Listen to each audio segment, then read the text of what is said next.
My question for you is if you believe that Trump's deportation of illegal immigrants is unconstitutional. Oh, it's very constitutional, yeah. Okay.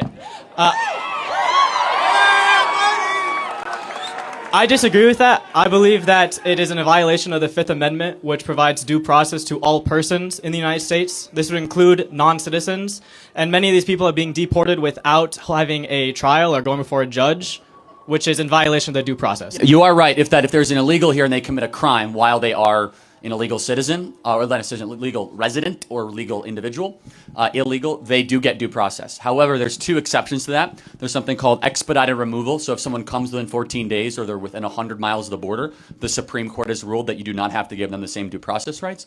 Or if you invoke the Alien Invasion Act, which President Trump has, 1798 law, which allows you to expel people that are here that might be part of enemy gangs or enemy organizations that have invaded the homeland. So under those two provisions, you are allowed to expel people here in the country without traditional due process rights. So we can see with Joe Biden, when he tried to forgive student loan debt, he was relying on a law that was roughly 20 years old. And the Supreme Court said in that case that a president relying on a law that was passed in a time that's too different from today's times can be unconstitutional. And I think if that was ruled to be unconstitutional with the law only being 20 years old, that Donald Trump relying on a law that was passed in the 18th century would be very unconstitutional. That point sounds smart. Should we get rid of the First Amendment?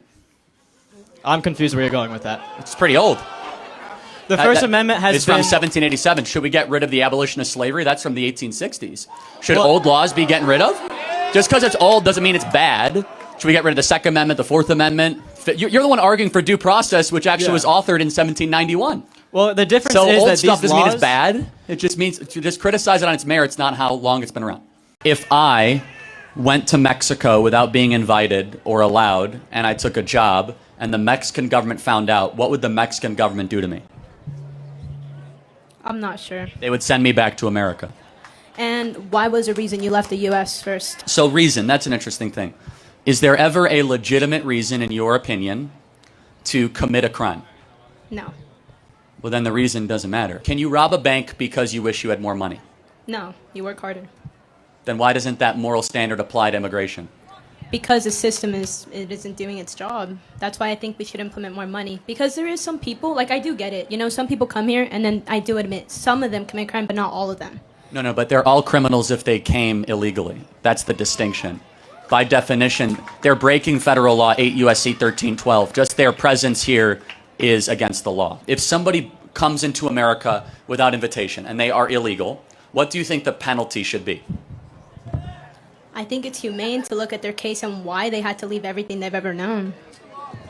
We believe that we should send them back to their country of origin. California is a cluttered state with social services that are being strained, and we need a pause on all immigration, in my opinion, to metaphorically digest the major meal that we just ate, or else we are going to have a major assimilation problem, cultural problem, cohesion problem, all sorts of issues.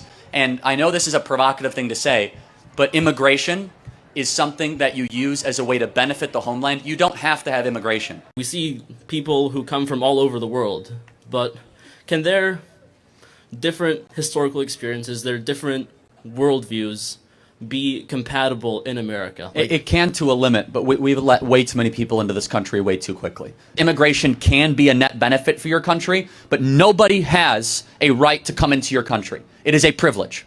And we should invite the people that enrich our homeland, the people that make us more competitive. And right now, to be perfectly honest, I think we should have a stop on all immigration. We should digest the major meal of mass migration that we just took in. Artificial intelligence and robotics are going to take a lot of the jobs that the immigrants do anyway. So what exactly is the point for mass migration right now? There is no argument for it. Instead, we've seen wages go down of Native American workers, both black, Hispanic, and white workers.